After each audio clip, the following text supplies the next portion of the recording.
everyone， 又係我 Quillen Cooking 啊！如果喜歡我嘅影片嘅朋友，記得撳個鐘仔，按 like 啊 ，subscribe 我嘅 channel 啊！今次呢，想教大家整一個童年的味道芝麻卷啊！係啦，材料呢，話打熒幕同埋片尾都有嘅。咁啊，黑芝麻啦，唔少得啦，60 g 啦，白芝麻10 g 啦，珍珠買30 g 啦，仲有蔗糖，我用蔗糖同埋片糖嘅。咁啊，首先呢，我哋就洗咗啲米先啦，洗咗呢個珍珠米先，洗乾淨咗佢，再要浸泡佢呢啲米，因為要攪啊，到時。咁黑芝麻呢，我哋就要洗乾淨佢先啦，同埋啲白芝麻一齊洗乾淨佢。洗乾淨咗之後呢，再將佢瀝乾水分，係啦，因為要炒，瀝乾水分之後呢，乾咗啦。咁我哋再揾呢個廚房紙，再索一索佢，係啦。咁點解我要用白芝麻呢？白芝麻可以睇到你炒嗰陣時呢，咁呢防止你炒燶啊。咁啊，白芝麻會轉咗啡色啦，啲芝麻會回彈啦，咁就 OK 嘅啦嚇。炒到啲芝麻回彈，係啦，咁啊可以上碟啦，攞個碗裝起佢先。咁首先啲米呢，我好早就泡好咗㗎啦，咁呢就放落呢個破壁機嗰度去，係啦，落咗啲白米，再加埋啲芝麻啦，頭先炒好嘅芝麻啦，係啦，呢個破壁機呢，再加呢個300毫升水，係啦，去打呢個芝麻糊，好滑㗎，打出嚟，所以一定要用破壁機，撳呢個米糊功能，係啦，佢自己會煲好㗎啦，煲埋同你打埋嘅破壁機嗰度。咁我哋預備煲糖水咯喎，咁啊加埋啲片糖啦，係啦，蔗糖啦，我覺得2種糖香啲咯，加埋250毫升嘅水，我哋就將佢煮到佢溶咗先啦，煮啲糖水滾咗，咁而家就打緊呢個米糊啦，咁啊第一次打好啦喎，我又要再按多一次，呢個第2次打，點解要打2次呢？打2次呢，嗰啲米糊更加滑，咁我哋就唔需要隔篩啦，咁而家打好㗎啦。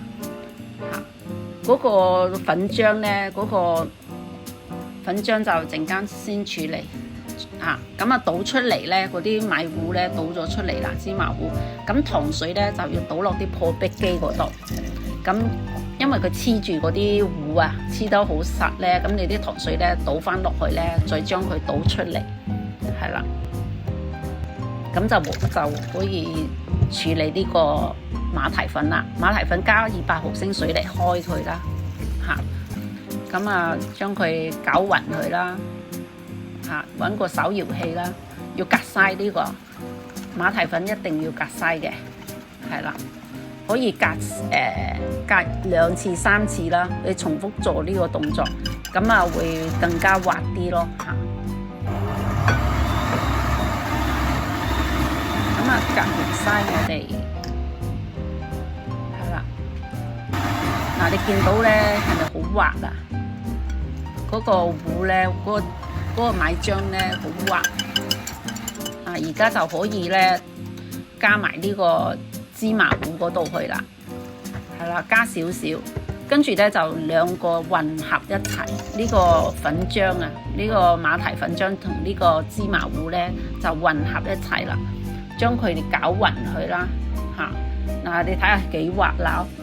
係啊，唔需要再隔篩噶啦，而家好滑噶啦，而家預備蒸噶啦，咁呢就要有2個模具啦，大家預備要2個，要噴啲油啦，熱啦，係第一次要噴油啫，跟住就唔使噶啦。咁而家可以落呢個係啦，呢個粉漿啦，呢個芝麻粉漿，咁啊就。呢個模具呢，我就30乘20乘4個，係啦。咁你我呢個呢可以做到10條嘅，我呢個份量呢可以做到10條芝麻糊，係啦。如果你跟我呢個模具嗰個尺寸，我就睇你自己嘅尺寸咯。而家可以攤涼呢，因為點解要兩個呢？一個攞出嚟，嗰個擠入去嚇，咁啊攤凍咗就可以捲㗎啦，唔好咁熱捲喎，涼少少嚟捲。咁呢個又 OK 啦，蒸4分鐘，每次都係咁4分鐘就得㗎啦。因為好薄呢，佢好快就熟㗎啦，係啊，3-4分鐘就 OK 㗎啦。都係循環做呢個動作啦，呢個動作都係咁樣做㗎啦。其實好簡單，好易做嘅。不過呢，唔好買嗰啲芝麻粉。如果你自己炒芝麻呢，會好食好多㗎，滑好多㗎，係啦。你唔難嘅，如果你有破壁機就好容易做嘅呢個，係啦。做出嚟呢，你同你出邊買嗰啲唔同㗎。你出邊呢買翻嚟食嗰啲呢，唔好食㗎。你自己整呢，你真係真材實料啊嘛，芝麻都自己磨自己搞啊嘛，所以會香好多，係啦，同埋又嗰個口感都唔同啲咯。其實捲咧攤凍嚟捲咧好易捲啊，就唔難捲嘅，係啦。你首先接一接第一下，跟住咧兩側邊咧咁樣捲落去，由上至下咁樣，咁啊捲完㗎啦，咁啊一條㗎啦。